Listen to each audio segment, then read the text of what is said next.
목사님께서 성도의 기본 생활, 신앙 생활에 기본 생활에 대한 말씀을 시리즈로 설교를 하시는데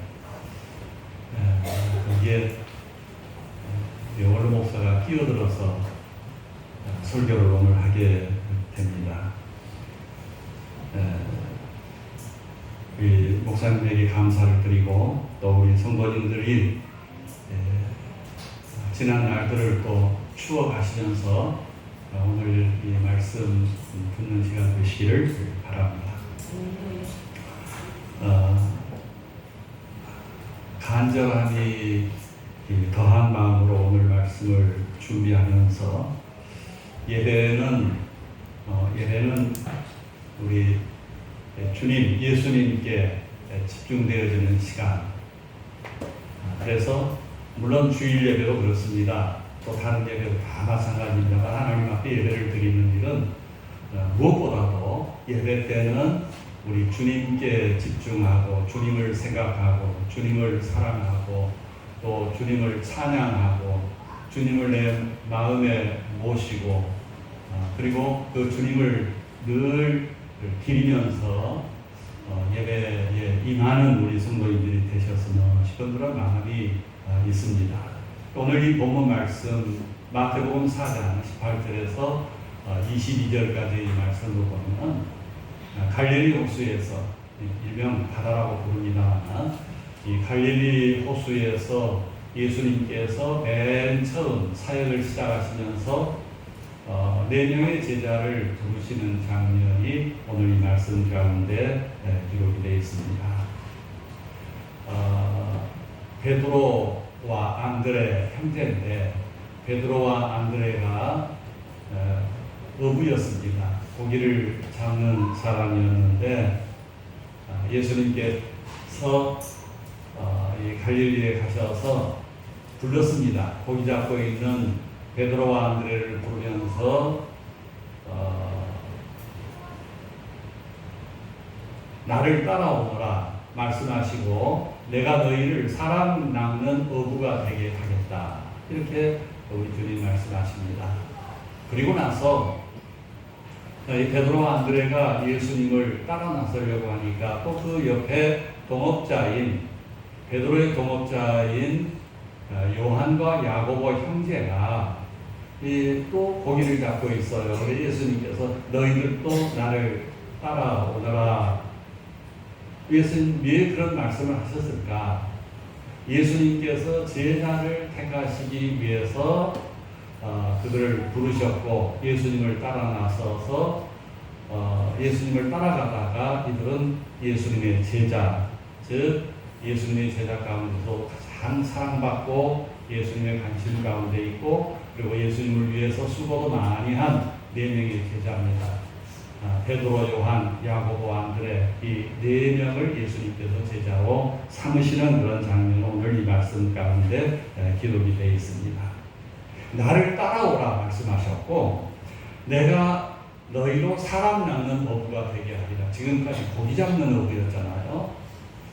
고기를 잡는 어부였는데 그게 생계인데 그들의 생계였는데 이 생계를 버리고 그리고 그 다음에 말씀을 보면은 이 말씀 속에 어떤 내용들이 있느냐면은 그들이 그물을 버려두고 그물을 버려두고 20절 말씀 보니까요.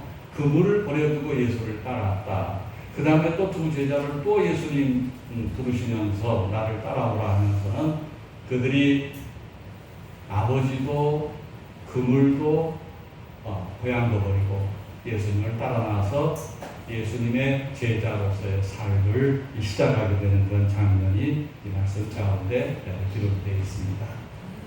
마태복음 8장에도 보면 8장에도 18절부터 22절까지의 20절까지 말씀을 보면은 예수님께서 한 사람을 만납니다. 그가 곧 서기관이었습니다. 이 서기관은 종교인이었고 그리고 하나님의 말씀을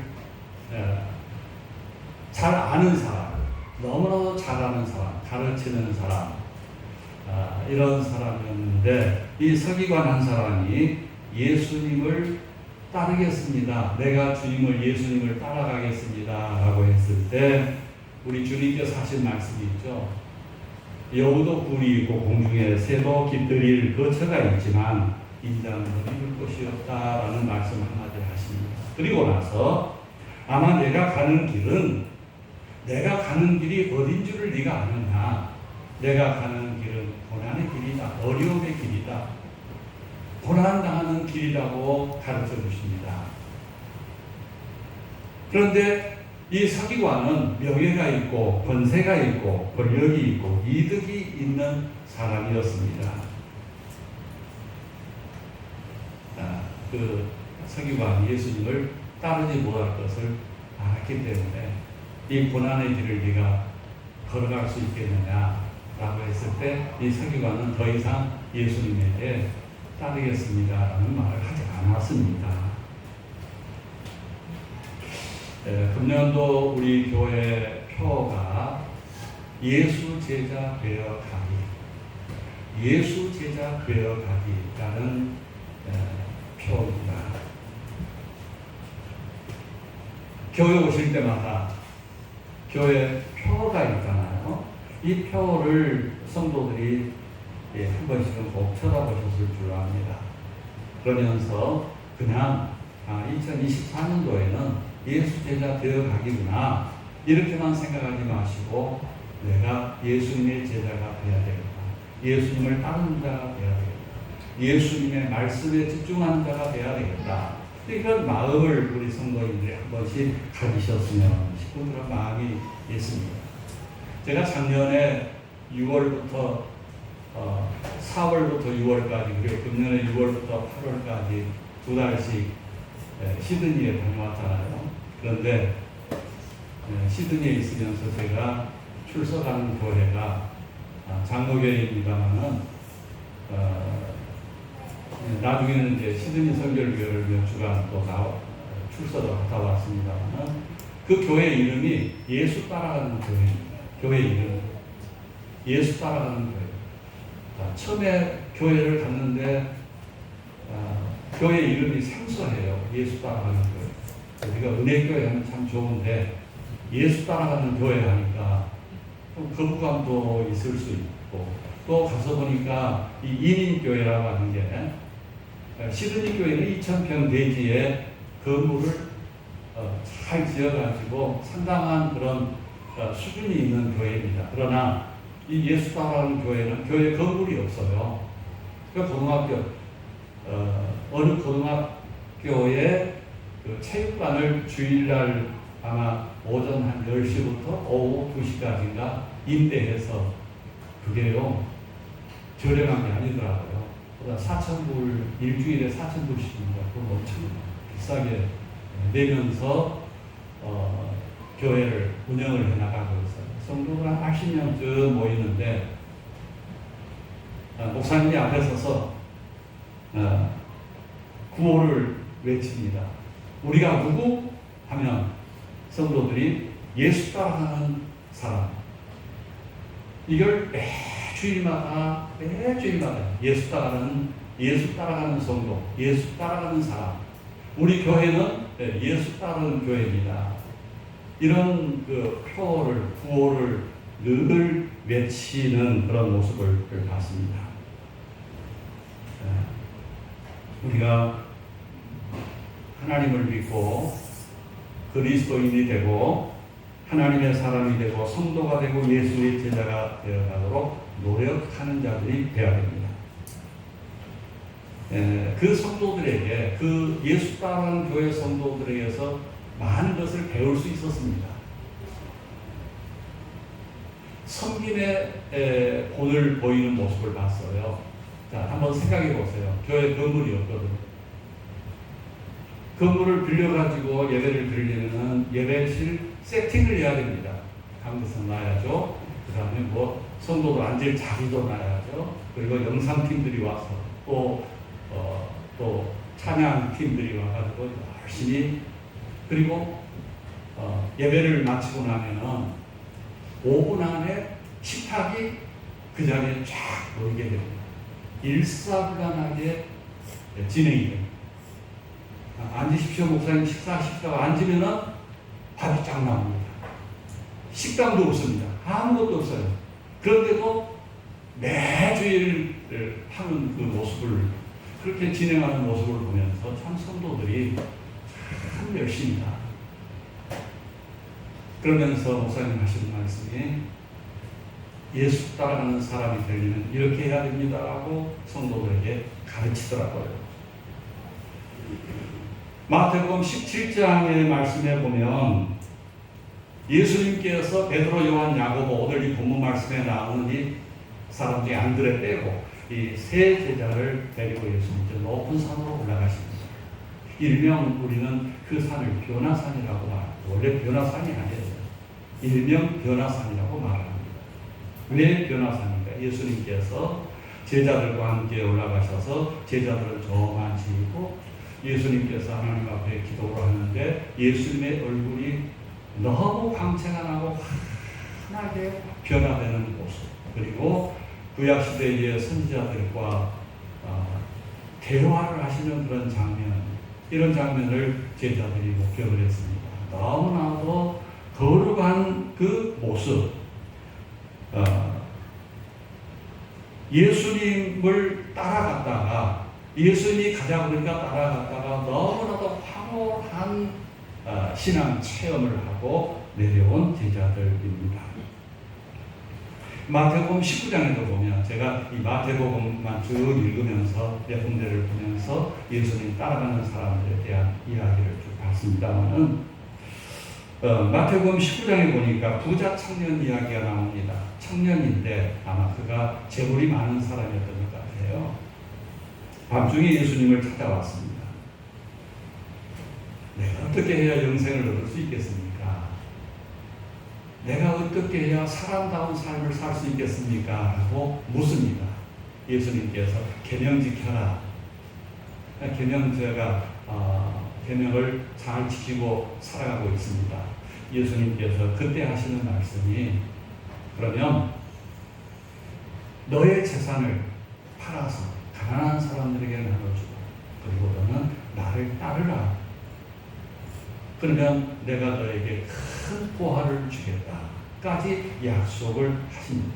그러나 이 청년은 재물이 많은 거로 너무너무 근심이 되어서 예수님을 따르지 못하고 근심하며 집으로 돌아갔다는 예수님을 끝까지 따르지 못한 사람의 이야기라고 볼 수 있습니다. 우리도 예수님이 한 사람 한 사람을 부르시어서 우리 광주내교회 성도 한 사람 한 사람이 교회를 이루는, 그리고 하나님 앞에 예배를 드리고 그리고 함께 신앙생활하는 한 공동체가 되어져 있습니다.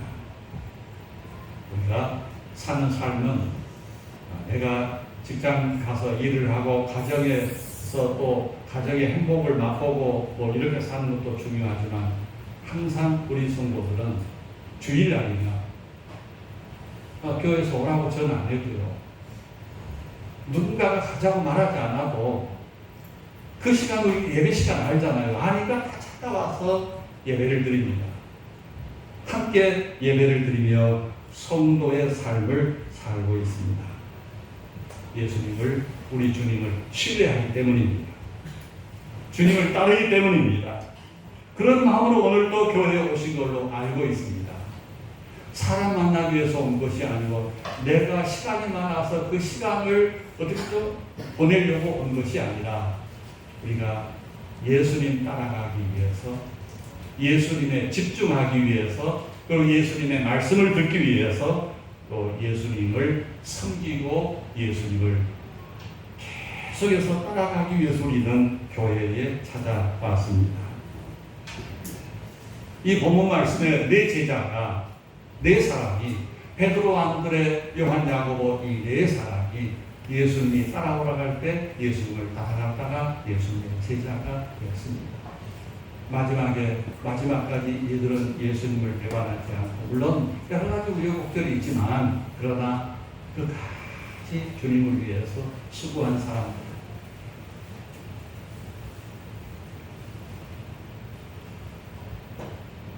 아까 얘기했던 서기관이나 또는 부자 청년은 예수님을 따르지를 못했습니다. 예수님께서 모든 것을 버리라 하신 것. 예수님께서 나를 따라오려거든 자기를 부인해야 된다. 그리고 있는 것 다 팔아서 가난한 사람들에게 나눠줘야 된다. 그보다 더 앞서서 오늘 이 본문 말씀에 보면 부모를 떠나고 고향을 떠나고 그물을 버리고 먹고 살 자기의 그 가장 귀한 자산을 다 버리라고 주님 말씀하십니다. 그런데 여기서 우리는 한 가지 생각해야 될 것이 있습니다. 모든 것 그냥 버리라 이런 말씀이 아니라 가진 것을 포기하라는 것이 아니라 그 모든 것들이 주님을 위해서 소유권이 주님께 이전되는 그런 의미가 있다고 볼 수 있습니다. 예수님을 따르기로 작정했다면 뒤돌아보지 않아야 되고 예수님의 말씀에만 집중하고 예수님만 섬기고 예수님 은혜 가운데 거하기만을 바라는 그런 마음 가지고 살아야 된다라는 말씀이기도 합니다. 아까 찬송을 부를 때 449장이었죠. 예수 따라가며 복음 순종하며 우리 행할 길을 행하겠는데 주를 의지하며 순종하는 자를 늘 함께 주가 늘 함께 하시리라. 의지하고 순종하는 길은 예수 안에 즐겁고 복된 길이다. 이런 찬송을 불렀습니다. 아마 오늘 제 성경 본문과 설교 제목을 보고 우리 목사님이 이 노래를 택하신 것 같아요. 또 한 주간 동안 찬송을 여기저기를 찾아서 보니까 예수 따라간다고 하는 이런 찬송도 여러 군데 있더라고요. 430장 보니까 주와 같이 길 가는 것 즐거운 일 아닌가. 우리 주님 걸어가신 발자취를 밟게 꽃이 피는 들판이나 험한 골짜기라도 주가 인도하는 대로 주와 같이 가게 한 걸음 한 걸음 주 예수와 함께 날마다 우리 걸어가리. 또 다른 데 봤습니다. 349장 찬송도 보니까 나는 예수 따라가는 십자가 군사라. 다른 사람 어쩌든지 나 주님의 용사되리. 다른 사람 어쩌든지 나 주님의 용사되리. 나는 주의 군사되어 충성을 맹세하여 내가 승리하기까지 주 은혜로 싸우리. 주의 용사된 나에게 주의 일 맡겨주소서. 라는 그런 찬송도 있더라고요. 560장도 주의 발자취를 따르니 어찌 즐거운 일 아닌가. 마음의 맑은 하늘 열리고 밝은 빛이 비친다. 발자취를 따라가자 기쁜 마음으로 발자취를 따라가자 찬송하며 즐겁게.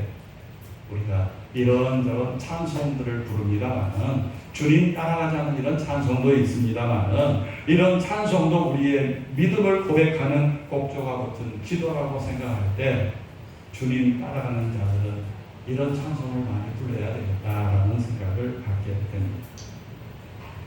예수님을 따르는 일은 참으로 중요합니다. 우리가 먼저 해야 될 일입니다. 일단 예수님을 따라가야 됩니다. 사람들은 이유가 많습니다. 이유가 많은 것은 자기중심적이기 때문입니다. 주님 생각하지 않습니다. 다른 교회를 생각하지 않고 신앙을 생각하지 않습니다. 자기중심적이기 때문에 그렇습니다. 우리는 예수님 중심이 되어야 됩니다. 제가 늘 성도님들에게 했던 말 가운데 우리는 하나님 중심, 말씀 중심, 교회 중심으로 삽시다. 이런 말을 듣기 싫을 정도로 많이 제가 했습니다. 지금도 마찬가지입니다. 세상에서 가장 행복한 일은 예수님 따라가는 일이 가장 행복한 일이라고 생각할 수 있는 우리 성도님들 되시기를 바라고, 또 예수님 따르는 일은 주님께 순종하고 말씀에 순종하고 목회자의 가르침을 잘 따르는 일이 아닌가 생각을 갖게 됩니다. 사무엘 말씀에 보면, 사무엘상 15장 1절 말씀에 보면 순종이 제사보다 낫다고 그랬습니다. 또 누가복음 9장 23절에 아무든지 나를 따라오려거든 자기를 부인하고 날마다 제 십자가를 지고 나를 따르라. 12제자가 그렇게 예수님을 따랐습니다. 우편 강도도 예수님을 바라보고 내가 이 마지막에 내가 죄인이지만 예수님을 바라보고 나를 살려주신다면 내가 예수님 따라가겠다는 마음을 갖고 있을 때 그가 구원을 받았습니다. 니고데모나 아리마대 요셉도 마찬가지입니다. 그들도 예수님 따르는 마음이 있었기 때문에 마지막 자기들에게 있었던 최선의 일을 예수님의 무덤을 만들고 예수님을 장사지내는 일을 했던 사람들입니다. 예수님을 따르는 많은 마리아 외 여러 여인들이 있었죠. 이 여인들도 마찬가지입니다. 끝까지 예수님을 따랐습니다. 이들은 다 예수님을 따랐습니다. 오늘 저는 우리 교회 성도님들과 함께 저도 그렇고 여러분들도 그렇고 다 예수님 따라가자고 강력하게 말씀을 드리고 싶습니다. 여리고의 두 소병도 고침받고 나서 예수님을 따랐다고 그랬습니다. 수가성의 여인도 그가 비록 이방인이었지만 예수님을 만나고 나서 예수님을 따르기로 작정을 했습니다. 세리마테 예수님의 제자였죠. 세관에 되어있다. 예수님께서 오라고 하니까 따라가서 예수님의 12제자 가운데 포함이 된 한 사람이 되었습니다.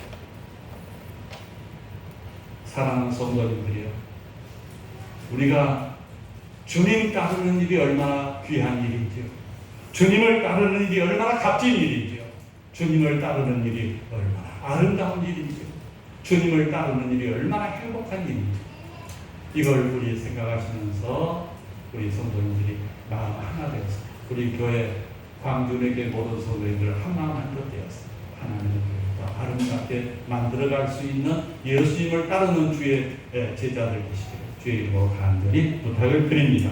기도하시겠습니다.